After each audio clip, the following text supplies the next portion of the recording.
welcome to our very first episode of Q&A with Q&A.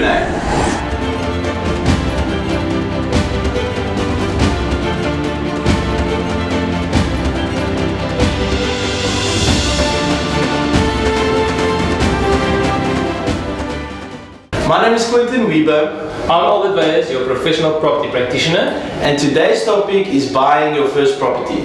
Albert, over to you. Quentin, great topic to start off with. When I meet a first-time buyer, my recommendation to them is always to first get in touch with a good bond originator.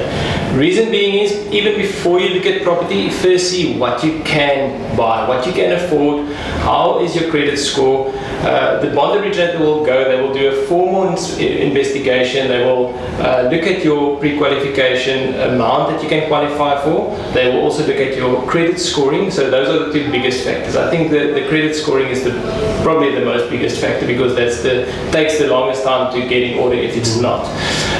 Second from that is they will obviously then issue with a formal pre-qualification certificate that's valid for 3 months, and then at least you know what you can go and buy.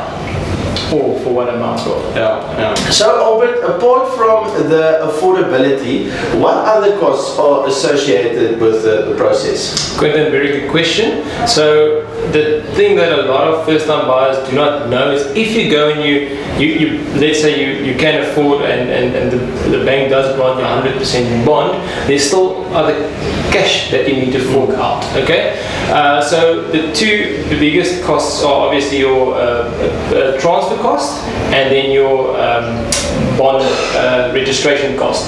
So that is where the attorneys come in with your transferring process, of course. So you're going to have to pay the transferring attorney, you're going to have to pay the bond registration attorney. So that are cash that you need to save up for. Hence the reason you need to get yourself pre-qualified, firstly to know what you qualify to buy. So let's say you qualify for 1.5 million, that costs will be calculated on that 1.5 million. So let's say you go to the bank and you want 100% bond, put in an offer for 1.5 million on a property, you do get 100% bond, which happen especially for first-time buyers.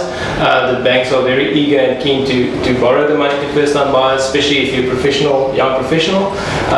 Then you can look at, firstly, the amount that will be calculated, the transfer cost will be calculated on the 1.5 million, and then the bond registration cost will also be calculated on 1.5 million. That's two different costs that will be obviously for your pocket. And should the bank, for argument's sake, not grant you 100%, let's say you put in an offer of 1.5, but the bank only grants you an offer of $1 million. So then you'll need to fork out 500,000 rand. So that will be that will be a deposit amount. So you need to save up for these things.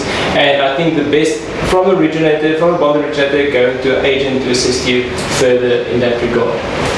Awesome. Thank you so much, Albert. And see you guys again on Q&A with Q&A.